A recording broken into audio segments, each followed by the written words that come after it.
देखो आज हम क्या पढ़ने वाले हैं, माइक्रो ऑर्गेनिज्म चैप्टर में हमारा टॉपिक स्टार्ट होने वाला है। नया टॉपिक है जिसका नाम क्या है, हमने यूजफुल वाले कंप्लीट कर लिए जो कैसे हमारे लिए फायदेमंद है। हम देखने वाले कि हमारे एनिमी कैसे हमारे लिए मतलब नुकसानदायक कैसे हैं या हमारे लिए हार्मफुल कैसे। तो आज के टॉपिक में हम वही पढ़ने वाले हैं कि माइक्रो ऑर्गेनिज्म की वजह से जो भी आपके 5 कैटेगरी के जो माइक्रो ऑर्गेनिज्म थे उनकी वजह से कौन कौन सी बीमारियां होती हैं हमारे अंदर, एनिमल्स के अंदर और प्लांट्स के अंदर। अभी तो फिलहाल हमने हमारे अंदर वाली ली है, इसके बाद हम प्लांट्स वाली पढ़ने वाले हैं। ठीक है, तो हम यही पढ़ना है कि बीमारियां कैसे कौन करता है, वायरस करता है, प्रोटोजोआ करता है, बैक्टीरिया करता है। तो हमें तो यही पढ़ने वाला है कि कौन सी डिजीजेस वो कॉज करते हैं। हमने यूजफुलनेस पढ़ ली, कैसे खाने में काम खा रहे हैं, कैसे दवाइयाँ बना रहा है और कैसे बहुत सारी चीजें वो कर रहा था। अब हम क्या पढ़ने वाले हैं आज, हार्मफुल माइक्रो ऑर्गेनिज्म, मतलब वो कैसे, हाउ दे विल कॉज, क्या कॉज करेंगे ये डिजीज कॉज। बात समझ आ गई। देखो पहला टॉपिक मैंने हेडिंग क्या डाली है, हार्मफुल माइक्रो ऑर्गेनिज्म। इसको स्टार्ट करने से पहले आपको समझना पड़ेगा पैथोजेंस क्या होता है। अब मान लो ह्यूमंस के अंदर या एनिमल्स के अंदर जो भी डिजीज कॉज करेगा उसे ही हम क्या बोल देंगे, पैथोजेंस।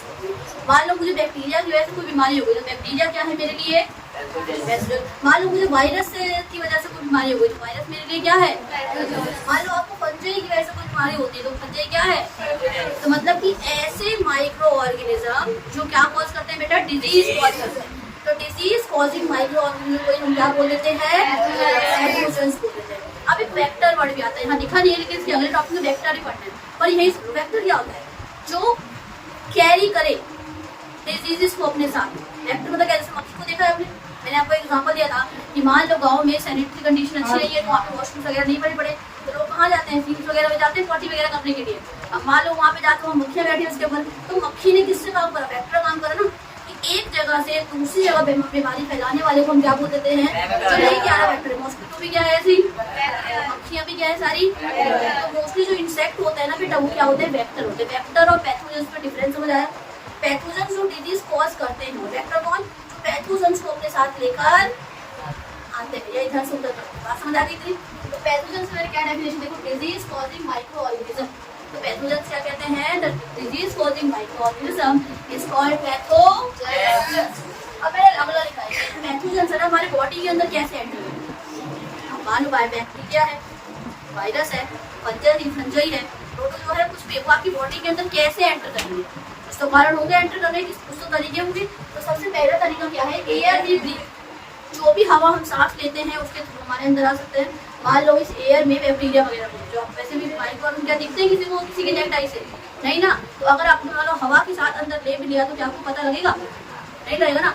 कभी कभी पता क्या होता है, हम कभी बहुत सारे डस्ट एरिया में जाते हैं तो धूल वाले एरिया में हमें अचानक से छींक आ जाती है, पता है, क्योंकि वो हमारी बॉडी का ना एक डिफेंस मैकेनिज्म है कि हमारे अंदर ना कोई अनवांटेड चीज आ गई जिसे छींक से निकालने की कोशिश करते हैं। जितना निकल जाता है ठीक है, नहीं तो बॉडी के अंदर भी आके हमारी बॉडी से लड़ती रहती है। मान लो उस हवा के साथ उनके साथ बैक्टीरिया अंदर आ गया, फिर इसी हम क्या करते हैं, तुरंत क्या लाती है हमें, बात समझ आई। मान लो कोई ऐसा खाना खा लिया जिससे आपको एलर्जी हो जाती है, हो सकता है उससे बैक्टीरिया हो सकता है, तो आपकी बॉडी पे रैशेस वगैरह हो जाते हैं, लाल लाल तुरंत हो जाते हैं। और आपकी बॉडी शो कर रही है कि आपने कुछ ऐसा खाना खा लिया जो आपकी बॉडी के लिए फिट नहीं है। क्या इतनी बात मेरी समझ आई। तो एयर भी ब्रीथ, वाटर भी हो सकता है पानी के अंदर हमें कौन सा दिख रहा है, क्योंकि माइक्रो ऑर्गेनिज्म क्या होते हैं, बहुत ही ज्यादा छोटे होते हैं, जिन्हें नेक्ड आई से देखा नहीं जा सकता। तो पहला तरीका क्या था बेटा, एयर भी ब्रीथ और वाटर भी ब्रीथिंग और द फूड भी ईट। जो भी हम खाना खाते हैं उसमें भी तो हो सकता है, मैंने आपको वेक्टर वाला एग्जांपल दिया था, मॉस्किटो वाला या फ्लाई वाला ले लूँ, तो आके मान लो समोसे बैठे वैसे खुला पड़ा था समोसा, आपने वही समोसा खा लिया तो क्या आपको वो दिक्कत नहीं हो जाएगी आपके अंदर, क्योंकि बैक्टीरिया तो आपके अंदर चला गया है ना। तो 3 तरीके हैं पैथोजेंस के फैलने के। अभी ना ये तो हो गया आपकी बॉडी के अंदर कैसे है, अभी फैलेगा कैसे। मान लो आप किसी भी बीमारी से हो चुके हो, मतलब बैक्टीरियल इन्फेक्शन आपको हो गया, अब वो एक जगह से दूसरी जगह कैसे फैले। कुछ ऐसी डिजीज होती है, मान लो आपको कोई भी दिक्कत हो रखी है, उसके फैलने कुछ तरीके होते हैं। तो कुछ तरीके डायरेक्ट कॉन्टैक्ट से फैल जाते हैं और कुछ तरीके इनडायरेक्ट कॉन्टैक्ट से फैलते हैं। मान लो डायरेक्ट कॉन्टैक्ट होता है कि मैंने अपने हाथ मिलाया और आपको भी वो चीज़ दिक्कत हो जाएगी। इसीलिए कभी कोई ऐसी दिक्कत जैसे टीबी होता है, लोगों को होता है जिसको टीबी होता है उसके पास जाके नहीं बैठना चाहिए, पता है क्यों, क्योंकि मान लो अगर उसकी खांसी के हल्का सा भी जो खांस रहा है ना, वो अगर हल्का सा भी आपकी बॉडी के अंदर एंटर कर गया, क्योंकि उसके जो कफ में ना वो बैक्टीरिया प्रेजेंट होते हैं। कौन सा, स्ट्रेप्टोकोकस निमोनिया बैक्टीरिया होता है। कौन सा बैक्टीरिया है उसके अंदर, कॉज करने वाला बैक्टीरिया होता है, मोस्टली कौन है, बैक्टीरिया। ठीक है, अब मान लो कोई पेशेंट है जिसको टीबी होता है, टीबी की फुल फॉर्म क्या है, ट्यूबरक्लोसिस। ठीक है, अब उस बंदे ने खांसी खरी, मान लो उसकी खांसी के जो हल्के से जो वो ड्रॉपलेट थे ना, जो भी कफ था, वो इस चेयर पे आ गया, और बहुत ही छोटा था, आपको बताना। आप उसी चेयर बैठ गए, आपका हाथ वहाँ रखा, आपने हाथ उसी जगह पे रख दिया, आपने हाथ वहाँ रखा, अब दूसरी बात आपको नाक में नहीं, तो आपने ऐसे कर दिया। अब वो जो ड्रॉपलेट थी, जो कफ की जो थोड़ी बहुत चीजें थी, वो कहाँ चली गई? आपके अंदर चली गई ना। तो ये डायरेक्ट कांटेक्ट हुआ कि इनडायरेक्ट हुआ? कुछ चीजें होती थी, मान लो वो तो था डायरेक्टली, उसने छींक कर दिया। अब मान लो छींक करके ऐसे हाथ करा, उसी हाथ से आपको हाथ मिला लिया, तो ये फैल रहा है ना कांटेक्ट में आने से। तो जो भी चीजें कांटेक्ट में आने से फैल जाती है बीमारियों से क्या बोलता है? Communicable disease. ऐसी बीमारियां जो डायरेक्ट कांटेक्ट में आने से फैल जाती हैं, उसे हम कौन सी डिजीज बोलते हैं बेटा? कम्युनिकेबल है, कम्युनिकेट कर पा रहा है, एक जगह से दूसरी जगह जा पा रहा है, वाया टच या फिजिकल। नॉन कम्युनिकेबल डिजीज क्या होती है? जो टच करने से फैलती नहीं है। अब मान लो किसी को कोई दिल की बीमारी है, क्या वो अगर आपको छुएगा तो आपको दिल की बीमारी हो जाएगी? नहीं हो पाएगी ना। अब मान लो किसी को कैंसर है, क्या कैंसर और पेशेंट आपको छुएगा तो आपको कैंसर हो सकता है? नहीं हो सकता। तो ये नॉन कम्युनिकेबल डिजीज है, जो एक जगह से दूसरे इंसान तक नहीं फैलती, टच कर रही। बात समझ आई? तो कम्युनिकेबल डिजीज क्या होती है बेटा? जो वाया फिजिकल कांटेक्ट फैलती है। और नॉन कम्युनिकेबल डिजीज क्या होती है? जो वाया कांटेक्ट फिजिकल कांटेक्ट नहीं फैलती है। तो यहाँ मैंने क्या लिखा है, कैसे स्प्रेड करती है डिजीज? एक होता है डायरेक्ट कांटेक्ट, जिसका नाम है कम्युनिकेबल डिजीज, और जो इनडायरेक्ट कांटेक्ट से फैलती है उसका नाम क्या है? Non communicable disease. इसके एग्जांपल देख लेते हैं कम्युनिकेबल डिजीज के। क्लोरा, ये वाटरबॉर्न डिजीज है, पानी से पैदा होने वाली डिजीज। गंदा पानी अगर एक जगह इकट्ठा होगा तो आपको क्लोरा हो सकता है, या टाइफाइड भी हो सकता है। ये तो मैं बता रही हूँ कि गंदे पानी के इकट्ठा होने की वजह से आपको टाइफाइड हो सकता है। उसमें मच्छर वगैरह होते हैं, है ना, मच्छर वगैरह काट लेने से क्या होता है? टाइफाइड, मलेरिया, ये सब होता है। तो कभी भी बरसात के मौसम में आसपास गड्ढे नहीं होने चाहिए, वरना उसमें क्या इकट्ठा हो जाएगा बेटा? गंदा पानी। और जैसे ही गंदा पानी इकट्ठा होगा, वैसे ही वहाँ पे क्या होगी? बहुत सारी बीमारियां हो सकती है। हमें क्लोरा हो सकता है, हमें टाइफाइड हो सकता है, हमें मलेरिया भी हो सकता है। इसलिए बरसात के मौसम ज्यादा क्या होता है लोगों को? टाइफाइड होगा, मलेरिया होगा, टाइफाइड होता ही नहीं होता, क्योंकि इसको डिजीज कॉज करने वाले जो मच्छर होते हैं इसके, वो वहाँ पे क्या करते हैं? उत्पन्न हो जाते हैं, तो वहीं पे पैदा।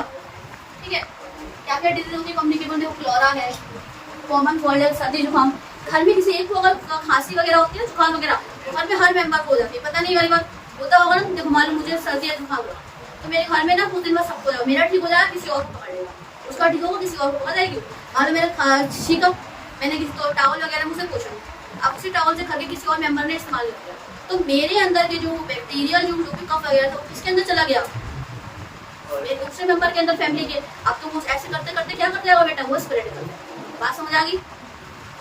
चिकन पॉक्स, आपने माता जी बोलते हैं हमारे इस कॉमन लैंग्वेज को, चिकन पॉक्स होता है। तो जिसको चिकन पॉक्स होता है, उसके पास नीम के पत्ते, उससे बहुत सफाई वगैरह की जगह पे, और उससे दूर रहा जाता है। क्या उसके पास कुछ होता है?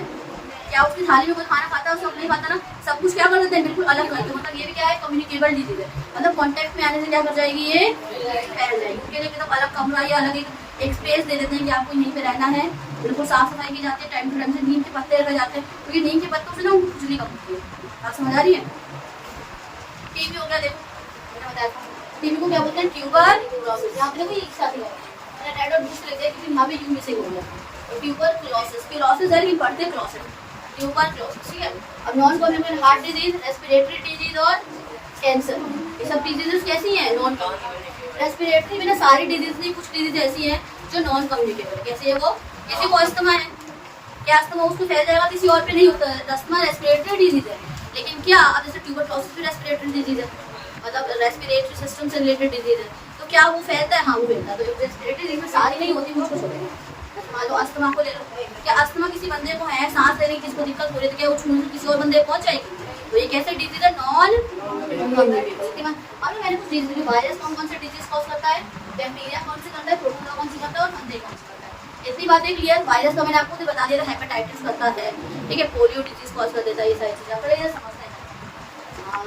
वायरस कौन सी करता है? कॉमन कोल्ड, जो आपको नॉर्मल सर्दी जुकाम होता है, वो कौन कॉज करता है? वायरस। इन्फ्लुएंजा भी होता है, उसमें ना एक दाने दाने से होता है ना, ऐसे रैश जैसे होता है। डेंगू फीवर सबको होता है, डेंगू वाला बहुत ज्यादा आता है। पोलियो ड्रॉप दे जाता है बचपन में। तो ये सब डिजीज के नाम है। क्या है ये सारे? जो कौन कॉज करता है? वायरस। ठीक है। हेपेटाइटिस बी बीमारी का नाम है। मीजल्स, जिसके लाल लाल से एकदम ना फूल जाते हैं, लाल लाल सब छत्ते छत्ते एकदम दाने दाने जैसा हो जाता है, दाना भी आता है और बॉडी पूरा बड़ा बड़ा दाना हो जाता है। बहुत सारे लोगों को होता है, वो पीठ पे जाता देखने को मिलता है। ठीक है, पीठ पे होगा, पेट पे हो जाएगा, बस ये मेनली जगह पे होगी, थाइस पे हो जाएगा। स्मॉल पॉक्स छोटी माता जी जो होती है।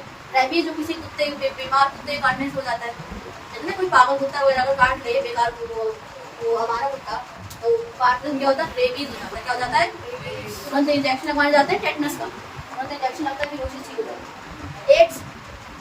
एड्स एक ऐसी डिजीज है बेटा जो ना वायरस से ही होती है। जल्दी फुल फॉर्म क्या है, एक्वायर्ड इम्यूनो डेफिशिएंसी सिंड्रोम। किसी पता क्या होता है ये ना, फैलती कब है, ये फैलती है सेक्सुअली, मतलब जब कोई बंदा सेक्सुअली कांटेक्ट में आता है तभी फैलती है, वैसे ये डिजीज कभी फैलती नहीं। अब तो एड्स में होता है, एड्स ना, और मान लो किसको एड्स है, तो अगर आपके अंदर मान लो एड्स का वायरस है, एड्स को कॉज करने वाला वायरस कौन है, HIV। क्या नाम है वायरस का, human immuno deficiency virus, human immuno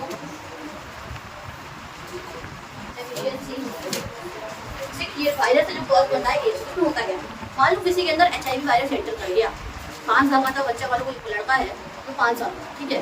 अब 5 साल के होने पे उसके अंदर ये वायरस एंटर कर HIV, अब उसको एड्स होगा, लेकिन कब पता लगेगा, ये 10 साल बाद पता लगेगा। कब पता लगता है बेटा, तो जो लड़का 15 साल का होगा तो उसे एड्स के सिम्टम मिलेंगे। पता है सिम्टम, अगर उसको खांसी होगी तो खांसी कभी ठीक नहीं, अगर उसको कोई चोट लग गई ना बेटा तो उसको चोट भी जल्दी से हील नहीं करेगा, हमेशा वो चोट हमेशा ताजा रहेगा, ऐसा लगेगा अभी कल ही लगाओ चोट, ऐसा लगेगा देखिए, या अभी लगेगा। अगर उसको कोई खांसी होता है तो फिर खांसी ठीक नहीं होगी।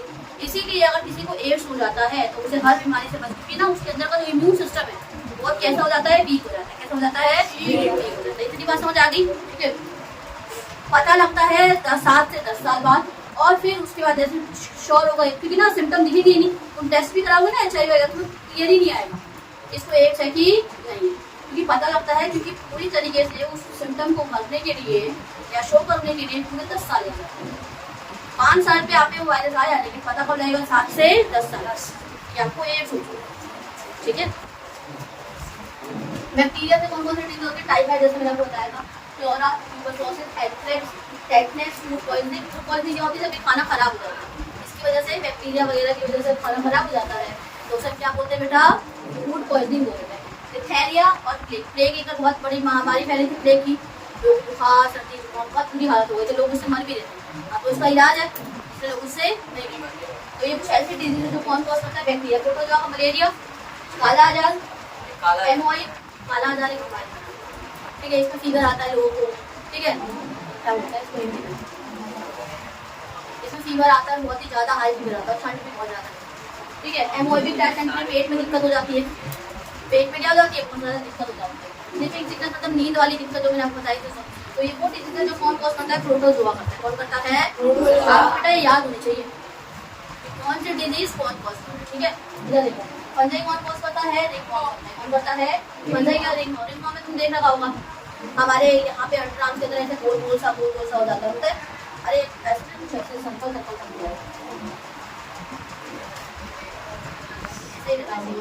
और लाल लाल सा, और बहुत खुजली करता है वो, दांत खान खुजली वाला ऐड है, खुजली है, मैं खुजली है, तो ये वाला ऐड सबने देखा है, देखा है, तो उसमें गले पे ऐसे गोल गोल सा बन जाता है ना, तो होता है रिंगवॉर्म की वजह से, ठीक है। तो रिंगवॉर्म क्या होता है, रिंग जैसा स्ट्रक्चर बन जाता है और कीड़े की वजह से बनता है, इसको हम क्या बोलते हैं, रिंग।